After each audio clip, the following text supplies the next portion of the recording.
Met at Down. I was a junior, I was a freshman. In the quads, of course, no other way. Typical Down party. We all know how that goes. I was there before he was, actually. Yeah. That was mine. Well, yeah. See, okay, I had some buddies, people that lived there, that told me to come over there, and I walked in the room, and I don't know, it just worked out that I sat next to her. I was almost a little annoyed because he literally just kept nudging and poking me, just because I talked to him for a bit, and then I'd kind of, go away, talk to other people.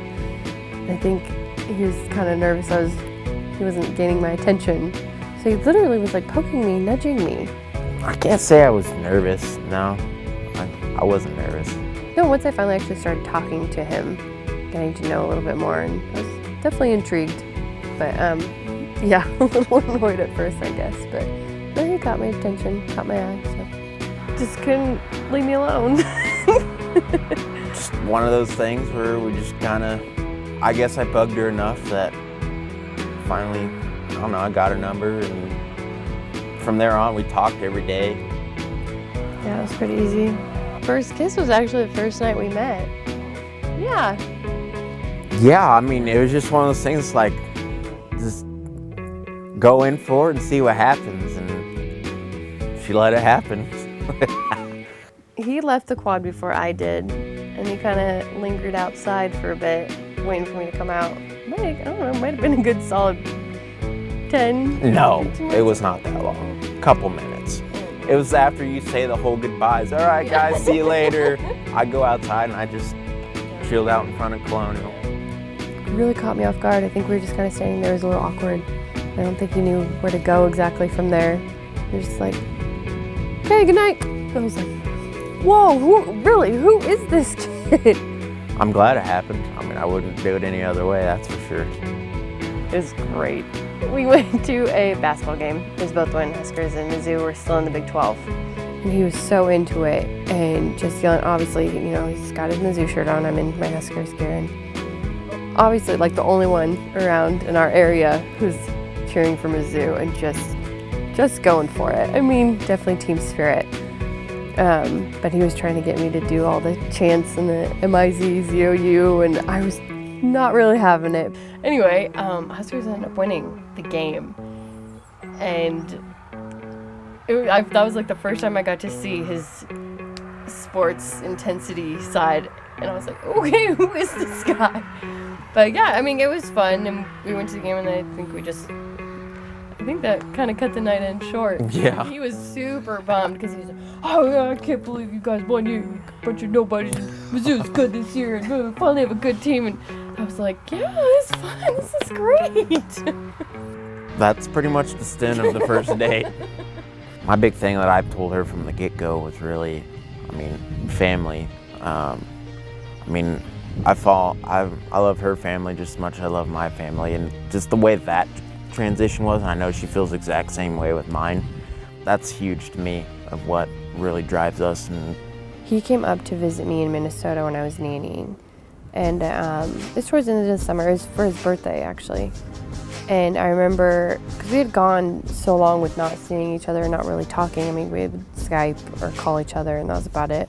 But when he came up, and we actually went and picked him up from a shuttle that dropped him off, and I would practically tackled him because I was like, I was so excited to see him in person and know that, I really liked him. I think at that point I loved him. And to see him again and to know that we were actually still a thing, because that was probably the first point in our relationship that I knew that this was gonna work. Well, I've had the ring for a bit, actually. Because he had it for more or a while, less, and it was more the waiting game. I think was the worst part. I mean, every holiday, every month, every special weekend, if we'd go out and do something, I'm like, oh, maybe this is it. And then, like I said, I just got to the point where I was like, whenever it comes, it comes. And like that 3-year mark hit. It was a couple months later, nothing happened. And I thought graduation for sure. No. 4th of July, maybe? No. And then we went to games and other events and nothing. I'm like, okay, what is he waiting for? Like, seriously, let's do this. Because we had talked about it all the time. one thing that was important to me was having everybody there. I wanted to have both families there.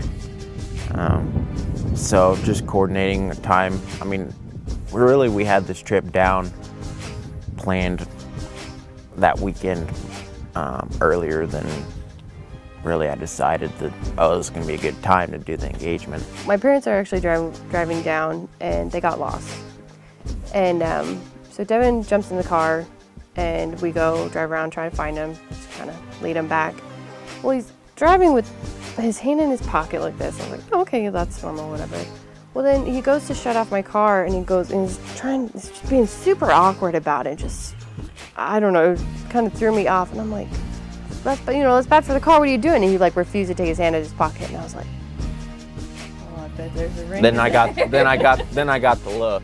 Yeah, I was like, If it wasn't for Molly, my sister, I think I would have had him figured out. But she kept throwing me off for a loop. I was like, oh, you're overthinking it.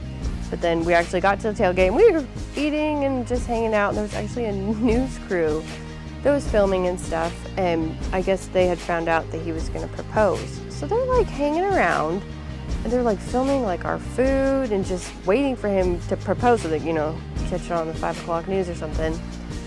And I was oblivious still at this point, and he's trying to like shoo him away. And then finally after they went, Molly took me away. Molly got her away, and they went to the restroom or whatever, and they were coming back, and because we all knew that was, everybody was in on it other than Hannah, obviously, and everybody knew that was the cue, and nothing was really out of the norm. I'm surprised at how everybody was just really calm and didn't like blurt out anything. I just remember them coming around the cars, and I just remember Hannah's dad going, oh, showtime, like that, and that's when it really hit me, like, oh crap, here we go. And I didn't waste a whole lot of time. I was just like, Hannah, come here, and dropped down on one knee and did it. And I did one of these. I was freaking out because I didn't know what to do with my hands, and then I cried, and lots of pictures and champagne. So it was great, but totally surprised. And then we went to the game and then lost. And everybody was there, and it couldn't have been any better. It was awesome that everybody's there. Yeah, winning games sucked, but it was worth it. Kids, yes. 3-ish, whatever comes, we're happy with. I don't know. I'm sure he wants like a dozen, so he can have like a sports team for each. Dozens pushing it. Basketball, No pun intended. Well, no, 3 or 4 would be good. But when exactly, I couldn't tell you. We'll see what happens.